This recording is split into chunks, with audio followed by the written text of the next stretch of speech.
Hi, welcome to the farmhouse. I'm Missy, and today I'm going to talk to you a little bit about canning. I know that a lot of you are interested in learning more about canning. You're thinking about maybe canning some of your vegetables that you grow this year or your fruits that you grow. And so I know that it can be a little bit scary if you've never done it before and you start reading about it and then all kinds of questions and things come up. So today I'm just going to talk to you about how to get started and what things you'll need to get started.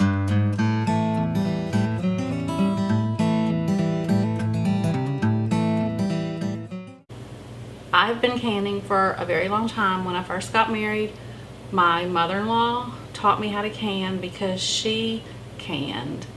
And my mama had always put our vegetables in the freezer. So she froze them, my mother-in-law canned them, and she taught me how to can, and I've been canning ever since. I really like the way the canned vegetables taste. Sometimes when you freeze them, they can kind of lose their texture and they change, and you get that with canning sometimes too, but in the things that I've done, I find that you don't get that as much with canning as you do with freezing. So I like to can. I'm just going to show you the things that you need to get started and talk to you a little bit about canning. So if you're ready to get started with canning, first thing you need is a canner. And this canner right here, I have probably been using this canner for at least 20 years, probably longer than that. When I first learned how to can from my mother-in-law, she had a canner just like this, and she ended up giving it to me because at that point her kids were all grown and she was not gonna keep canning a lot of vegetables for just her and her husband. So she ended up giving me her canner, and I used it for years, and then I ended up getting a new one. I did not even realize this is considered a pressure gauge canner because you control your pressure on this gauge with the burner underneath your canner. I didn't even realize that other types of canners existed, but I've learned in the last few years that they do, and they're canners that you actually control the pressure with the little weights. There's a different little weight for each different pressure, and so you can control the pressure that way. But this is the only kind of canner I've ever canned in, and like I said, I've been canning in it for a lot of years. They last a long time. You just take care of them. So you'll need a pressure canner of some type. Your pressure canner comes with a gauge, it comes with the weight, and it comes with this little piece that sits in the bottom to keep your jars up off of the very bottom of the canner. So one thing I want to say about collecting canning equipment is that if you kind of let people know, especially older people, that you want to start canning, you may find someone who will pass all of their canning stuff down to you, because a lot of people, as they get older, they might have done it when they were younger, but their kids leave home, it's just the two of them, they don't can anymore. So you easily may find someone who wants to donate canning equipment to you, so just ask around. But if you do get a canner from someone, make sure that it has all the parts. You don't want to put your jars in a canner without this bottom piece. So if you by chance would get one without this, you would need to find this little rack that fits down in the bottom of the canner. Keep your jars off of there. And then you'll want to check your gasket to make sure that it's good, and make sure you have the weight, because the weight is what actually makes the pressure build up in your canner. Now also, a water bath canner, as you can see, it doesn't have a pressure gauge, it doesn't have all this. This canner does not work with pressure. This canner, you just cover the jars in here with water, and that seals them. Now, according to what you want to can will determine what type of canner you need. So one of the things you need to do is plan ahead and figure out exactly, you know, what vegetables or what fruits you want to can, and then you can find out what kind of canner you need. Talking about that, you might have heard people mention the Ball Blue book. This is kind of famous, the famous canning book, but I would recommend that anybody who's interested in canning get one of these books. You can find in here it'll tell you what type of things you can can in a water bath canner, what kind of things need a pressure canner. And this is a ball one of the other companies. This is a Kerr book. They're all good and they all tell you the basics. And then they have other recipes and things in here too that you can use. But so I would recommend that you get one of those. So the second thing that you need that's just as important as your canner is that you're going to need jars. And these right here, I'm not sure if you can see these. These are canning for several different brands. This one is a Long Life jar. This one is a Ball, a Kerr, and a Mason. So we kind of refer to these as Mason jars, but there are different brands and all of them are equally as good to use for canning. You just want to make sure that you do get a canning jar. And this is another thing people will give you. Over the years, I've had so many people give me jars because they're not using them anymore, which is really a blessing. But in a lot of those boxes of jars came the glass mayonnaise jars, which you don't even get those anymore now. It all comes in plastic. But you don't want to can, you don't want to attempt to can in a jar like that. That jar was made for a one-time canning process, you know, when they made the product. These jars are made to be used over and over and over again. So if somebody does have jars that they want to donate to you, gladly take them, clean them up good, and you'll be set. And if not, if you go to buy jars, just decide what kind you want or what kind the store has. But there are, I'm looking to see, I don't have a wide mouth jar out here. The jars come in two different sizes. They either come in the regular size mouth or the wide mouth, which is a lot bigger. I would recommend either one is fine. I started with the regular size.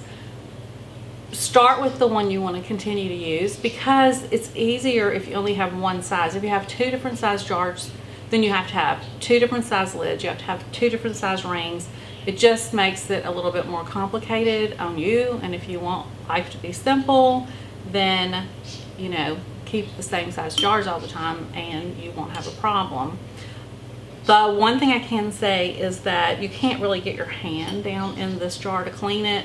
You know, I use a brush jar cleaner thing, but the wide mouth jars are wide enough that you can stick your hand down in them. So if that's an issue for you, then you might prefer the wide mouth jars, but either ones are fine. You just have to get the right size lids to fit whichever size jar you get. And so that brings us to lids. You can buy, and this is a difference I'll show you right here. You can buy just the lids in boxes like this, or you can buy lids and rings that come together. Now, if you go to the store and buy new jars, you're going to buy like a dozen jars in a package, and they're going to come with lids and rings. So that would be all you needed for that canning. But if you wanted to reuse those jars again, then you would need more lids. And let me just show you really quick here. So this is the size that a wide mouth jar lid is. And this is the size that the regular jar lid is. So that's the difference in the size of those two. But so let me show you this. So this one comes, like I said, it comes with the lids and the rims or the rings.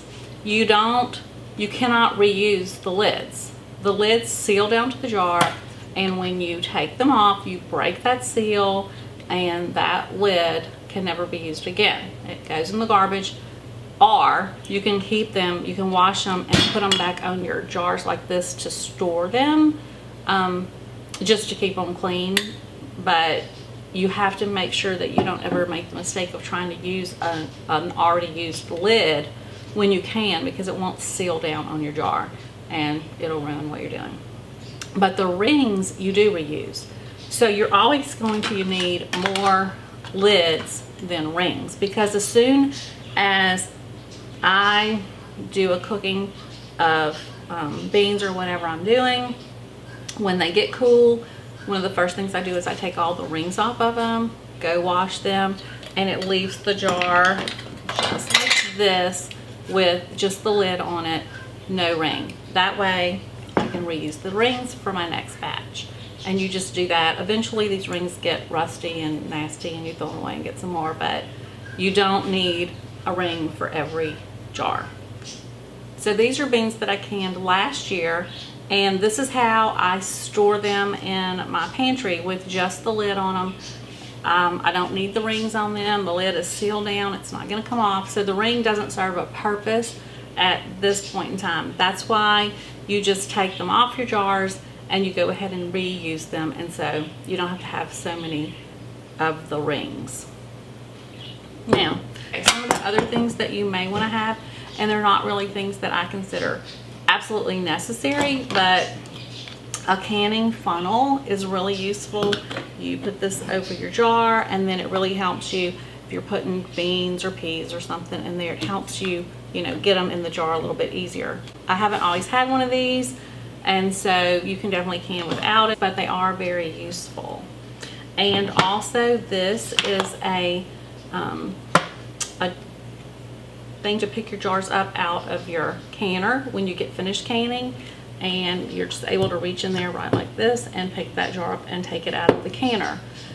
The reason this is useful is because even after you turn this canner off, it takes a really long time for those jars to cool off, like hours and hours and hours.